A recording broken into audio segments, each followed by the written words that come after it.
the Minority Leader, Senator Franklin Drillon, and to interpolate Senator Pampilo Ping Lacson. Senator Drillon, Senator Lacson are recognized. Thank you, Mr. President. Thank you, Mr. President. I will no longer interpolate. I will just make a manifestation seeking clarification and assurance from the distinguished sponsor, who probably more than anyone else in this hall has extensive knowledge as well as legislative experience. No? And I can say that with conviction, as a matter of fact. Thank you very much, Mr. President. The assurance that I'm asking from the distinguished sponsor is that there will be no distortion in the imposition of fines on offenses that are similar in nature, more so with the same effect and damage to the individuals concerned, whether offender or offended. No. Having said that, let me just mention, say, a violation of the revised penal code, malversation, paragraph 1 of Article 217 of the revised penal code. Amount involved in the misappropriation or malversation does not exceed 200 pesos. So ang penalty rito, prison correctional in its medium and maximum periods, 2 years, 4 months, and 1 day to 6 years. Currently, yung amount involved, 200 pesos, ngayon magiging 20,000. Is that correct? The formula is the present amount stated in the present law is divided by 2 pesos and 50 centavos. Anyway, we already and computed. Multiply that by 500, and that will be the formula. That is the formula applied, okay, Mr. President. Anyway, juxtapose that with Section 3 of RA 3019, or Anti-Graft and Corrupt Practices Act. The crimes punishable, among others, are influencing another public official, requesting or receiving gift, accepting or having member of family accept employment from private enterprise with pending official business, causing, etc., etc. 6 years and 1 month to 15 years. Wala pong amount involved. So, 20,000, yung dating 200, compare it now sa kaso ng malversation, special law. No? Walang amount involved. So, somehow, di ba merong inequality or distortion do sa amount of fines na inimpose on both offenses na ang gravity at saka yung nature medyo similar. So, I'd like to, this is not an interpellation, distinguished sponsor. I just would like to have an assurance that cases like this or crimes or offenses like this will be treated similarly in terms of fines that will be imposed.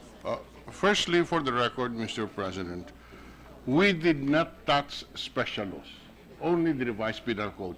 But the concept being proposed by the good senator is not is acceptable, and we will make sure that that concept will find its way into whatever revisions that we will make. Maybe we can make a special adjustment, but conceptually, similar crimes should have approximately similar penalties. Another case in point, treason against acts or violation of RA 9165, Dangerous Drugs Act. You know? Sa treason, of course, penalty of imprisonment, reclusion perpetua to death. Ano? Kung meron death penalty. Yung current fine dito, 100,000.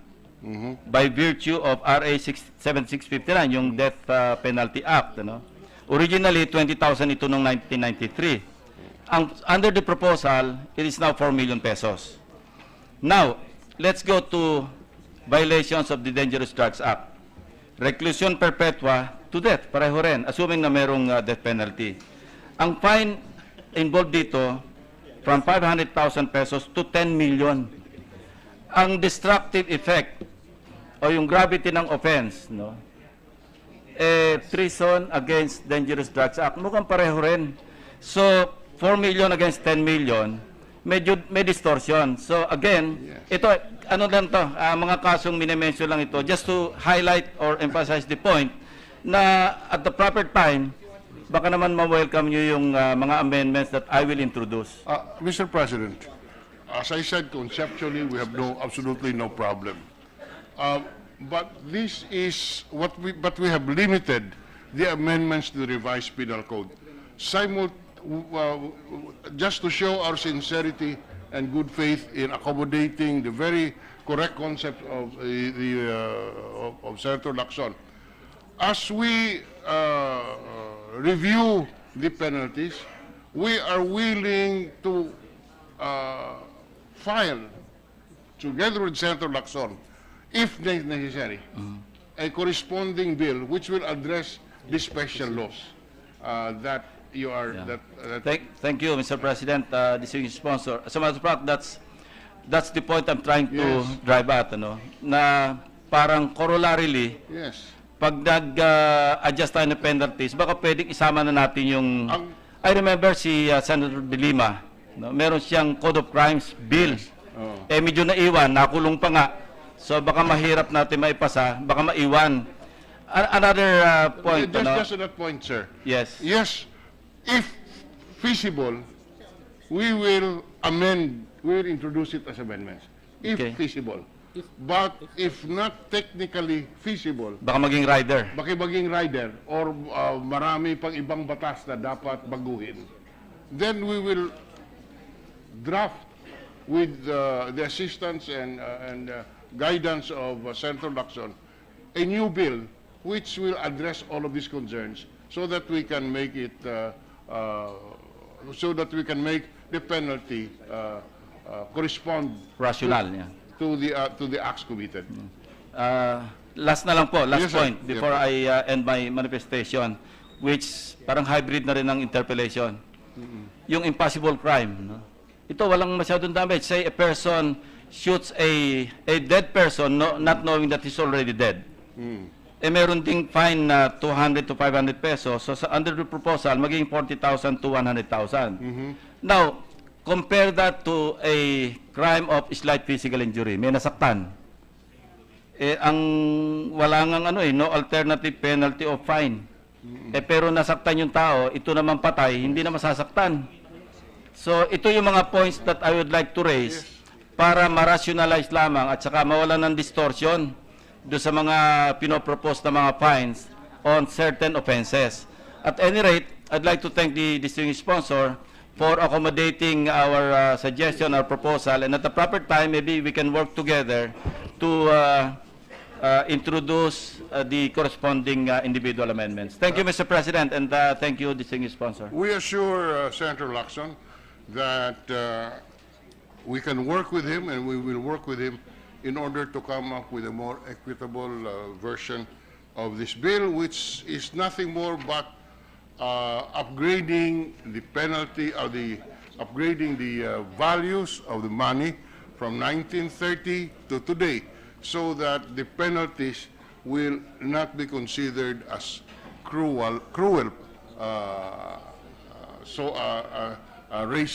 which will raise constitutional issues. So we thank the good sponsor, the good senator from Cavite, for the inputs that he has done, and we will. When we take a second look for purposes of committee amendments, we will be in close consultation with Senator Lacson. Thank you, Mr. President. Mr. President, Majority Leader. there being no other member who has made reservations to interpolate, I move to close the period of interpolation on Senate Bill 14 under Committee Report number 30. Any objection? Hearing none, period is closed. I move to open the period of committee amendments, Mr. President. May we request that we be allowed to submit the committee amendments at subsequent sessions, given the proposed amendments and the manifestations of Senator Lacson, which we'll have to input into the amendments that we will put in. I withdraw my motion, Mr. President.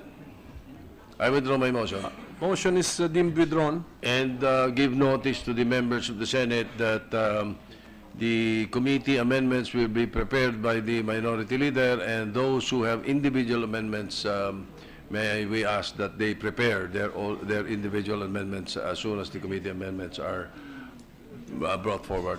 Just for the record, Mr. President.